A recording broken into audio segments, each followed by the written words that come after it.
conspicuous, sub-S, retraded, credit default swap, blah, blah, blah, blah. Okay? But they talked about them as though they knew what the hell they were. You got the money and you immediately said, what items, what auction?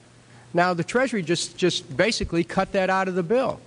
And what we have here is a situation where banks are hoarding the money that they're getting from the TARP. They're using the money to purchase other banks.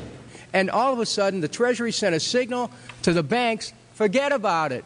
We're going to give you the money that you want, and you do what you want with it. Unless you direct it specifically, it's not going to happen. I don't think anyone questions, Mr. Kashkari, that you're working hard. Our question is who you're working for. Throughout its passage, President Bush and Senator Obama worked in tandem to get Congress to pass the bill without even having time to read it, despite the fact that in major polls, 98% of the American people were against the bill. The leadership in both parties were for it. And I really want to commend Barack Obama, because as we were involved in the this and that and different provisions of the bill to persuade people, he really gave them confidence that this was the right decision for the American people, even though it wasn't, in our view, a great bill for them to vote on. I want to take a particular moment to also thank an individual who's not here, and that is Barack Obama, who made numerous calls not only to all of us, but to members of our caucus, and helped us gather the votes on the Democratic side to pass this legislation. Bankheads then bragged to the press that they were hoarding the bailout money and using it to buy up smaller, healthy banks and insurance companies. Their plan was working like a charm. Next, the central bankers loaned the federal government back $787 billion of our own money at interest for President Obama's so-called stimulus package. And just like the banker bailout, Congress was given less than an hour to read the 1,070-page-plus stimulus bill. Barack Obama, who had pledged on the campaign trail to wait 5 days before a bill could be voted on so that the Congress and the people could have a chance to read it, said that the stimulus was too important and it had to be passed before anybody could see it or read it, or the crisis would turn into a catastrophe. Doing little or nothing at all will result in even greater deficits, even greater job loss, even greater loss of income, and even greater loss of confidence. Those are deficits that could turn a crisis into a catastrophe, and I refuse to let that happen. After its Friday passage, in gangster fashion, President Barack Obama took a 4-day vacation and said that there was no rush to sign it.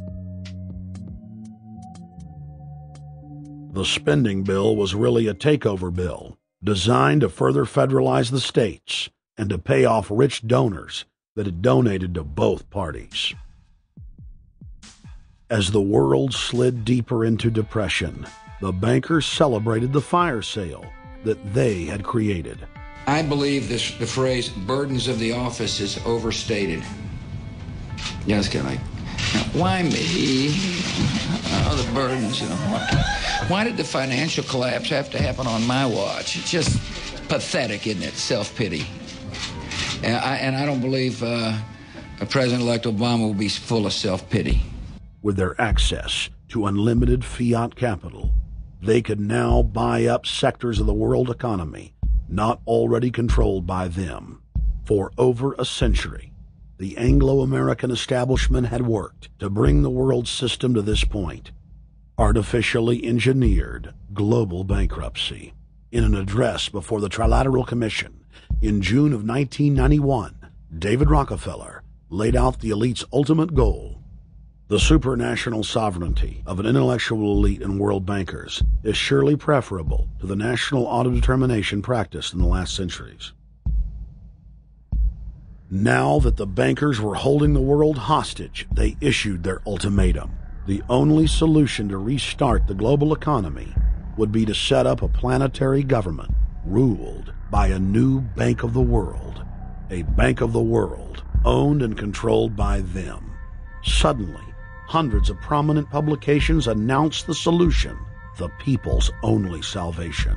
Time magazine, in an article titled The New World Order, said that the new super bank would control the world's currencies and set interest rates, and that the new bank would, quote, knock the heads of bad countries like the United States.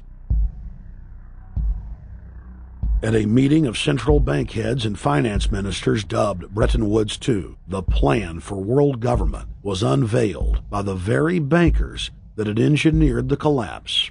Formerly sovereign countries would now pay their taxes directly to the banking cartel. Hundreds of new carbon taxes, controlling every facet of human activity, would only be the beginning. Now all the elite had to do was to sell the public on accepting the final phase of their takeover. And it's Obama's job to sucker the public into standing down so the bankers' agenda can move forward unhindered.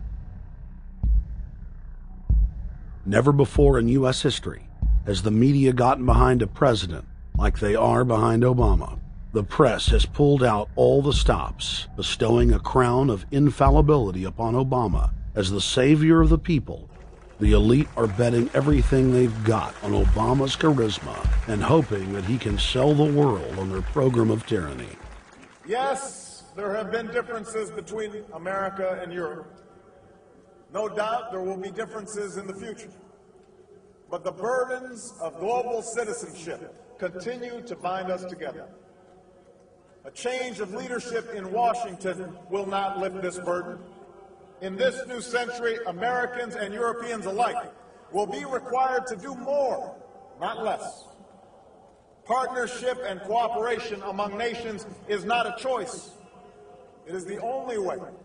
We've got to give them a stake in creating the kind of world order that I think all of us would like to see. In truth, Obama is not simply continuing George W. Bush's policies. He is radically expanding them. I thank President Bush for his service to our nation. This film has documented the painful fact that Barack Obama's agenda is the complete opposite of what he has claimed it to be. Now we will reveal what Barack Obama and his controllers' true agenda is. Number 1. Bring the United States under the complete regulatory control of a private offshore superbank known as the Bank of the World. More than 100 new taxes are now being developed under the umbrella of curbing greenhouse gases. The new taxes will be paid directly to the private bank consortium. At the producer level, taxes will be paid on farm animals' flatulence. At the consumer level, there will be carbon taxes on all forms of meat, beef, poultry, pork, and fish. All cars will be fitted with satellite tracking boxes that will tax driving by the mile.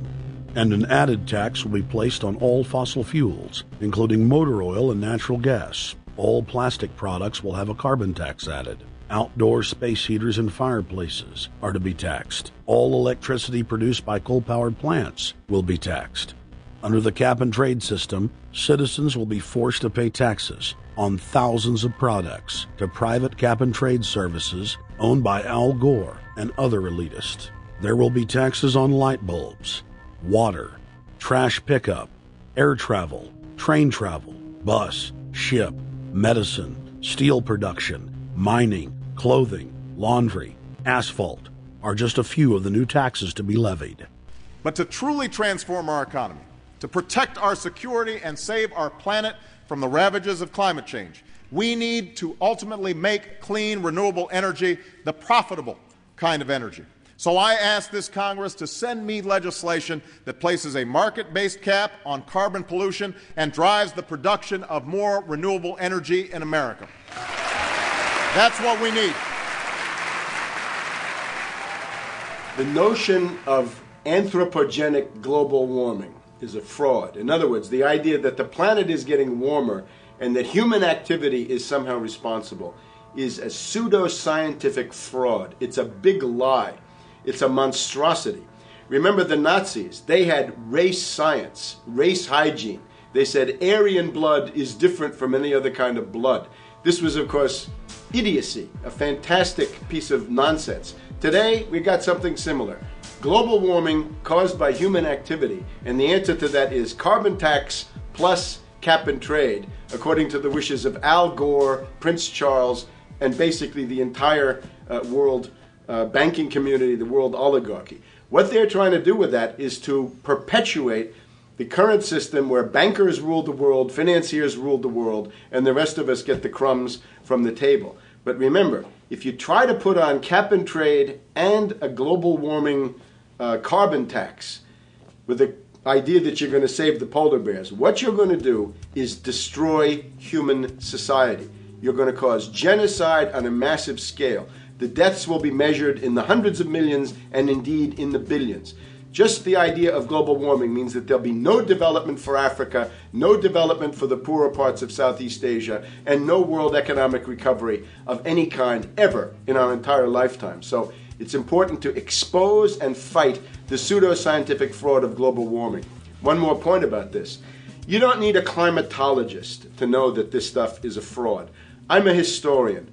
I can tell you, in the last 1,000 years, we had a period of very warm temperatures called the medieval warm period, where all kinds of grapes and semi-tropical stuff was growing very far into the northern hemisphere. That was about 1100, 1200. It happened to correspond with an all-time maximum of sunspots. Right now, we can say that we're going into another maximum period where there'll be some warming, but we're well within the limits of the medieval warm period. About 1600 to 1650, there was an ice age in northern Europe. The North Sea was filled with ice. The German and Dutch ports and the English ports were filled with ice. That corresponds to an all-time minimum of sunspot activity, the Spörer minimum and the Maunder minimum. So this has largely got to do with solar activity. We can see that other planets, not just the Earth, are warming slightly as a result of increased solar activity. But we're well within the minimum. So what the oligarchs claim to be an open and shut scientific case is a piece of pseudo-scientific nonsense, and it should be rejected. Number 2, the social engineers are fully aware that the Obama craze will wear off quickly. So they are racing to put in place the most oppressive police state control grid in human history. 20,000 battle-hardened regular Army troops are now being deployed to patrol the streets of the United States. FEMA is now building giant camps in every region of the country, and the Congress has introduced bills like the National Emergency Centers Act, H.R. 645, which merges local governments and the police under federal control. And as we all know that have watched these things, they're ready for the riots. With these detention centers that are being opened up around the country, with state police training for riot control in the event of economic calamity and food riots, they know what's going on and they're prepared for it. So people better also prepare for it themselves. Anyone that's not prepared for what's going to happen, they deserve what they get, because there's enough information out there pointing to the problems, and they should take all precautionary actions. Next, Obama ordered the Defense Department to issue DoD Directive 1404.10, establishing a 1 million-person civilian army under his control. Simultaneously, Obama launched USAService.org. The new website deceptively masquerades as a federal agency, but in reality is a recruiting tool building a separate, completely private army outside of government that takes orders directly from Obama's controllers. Barack Obama has refused to rescind Presidential Decision Directive 51, signed by George W. Bush. The directive plainly states the president is a dictator and that Congress is ceremonial. We cannot continue to rely only on our military in order to achieve the national security objectives that we've set. We've got to have a civilian national security force that's just as powerful, just as strong, just as well-funded. President Obama and his Chief of Staff, Rahm Emanuel, have repeatedly stated on the record that all Americans below the age of 64 will be forcibly conscripted into federal service.